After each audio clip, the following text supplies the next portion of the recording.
Kumbla panchayat 22-ാം ward മാട്ടംകുഴി LDF സ്വതന്ത്ര സ്ഥാനാർത്ഥി തിരിച്ചുപിടിക്കുമെന്ന് ward LDF തെരഞ്ഞെടുപ്പ് കമ്മിറ്റി ഭാരവാഹികൾ. 20 വർഷം മുൻപ് തെരഞ്ഞെടുക്കപ്പെട്ട ഇടതുപക്ഷ പഞ്ചായത്ത് അംഗം കൊണ്ടുവന്ന വികസന പ്രവർത്തനങ്ങളല്ലാതെ മറ്റൊന്നും വാർഡിൽ നിന്ന് കാണാനില്ലെന്നും പാർട്ടി പ്രതിനിധികൾ വാർത്താ സമ്മേളനത്തിൽ വിശദീകരിച്ചു.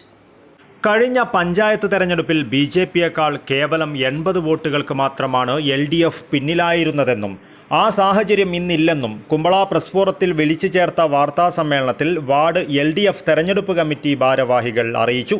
കോവിഡ് കാലത്ത് UDF പ്രവർത്തകൻ മറ്റ് വാർഡുകളിൽ നിന്നും കൊണ്ടുവന്ന് വോട്ടർ ലിസ്റ്റിൽ തിരികെ കയറ്റിയ 250ഓളം വോട്ടുകൾ ഈ വർഷം നീക്കം ചെയ്യപ്പെട്ടിട്ടുണ്ട്. കൂടാതെ വാർഡ് വിഭജനത്തിലൂടെ മറ്റ് വാർഡുകളിൽ നിന്നും ധാരാളം ഇടതുപക്ഷ വോട്ടുകൾ പുതുതായി 22-ാം വാർഡിൽ ചേർക്കപ്പെട്ടിട്ടുമുണ്ട്. ഇത് രണ്ടും LDFന്റെ വിജയസാധ്യത വർദ്ധിപ്പിക്കുന്നുവെന്നും ഭാരവാഹികൾ പറഞ്ഞു.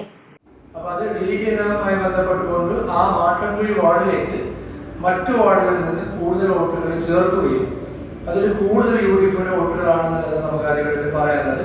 പക്ഷെ ആ കൊറോണ സമയത്ത് അത് കൃത്യമായി പരിശോധിക്കാതെയാണ് വന്നത്.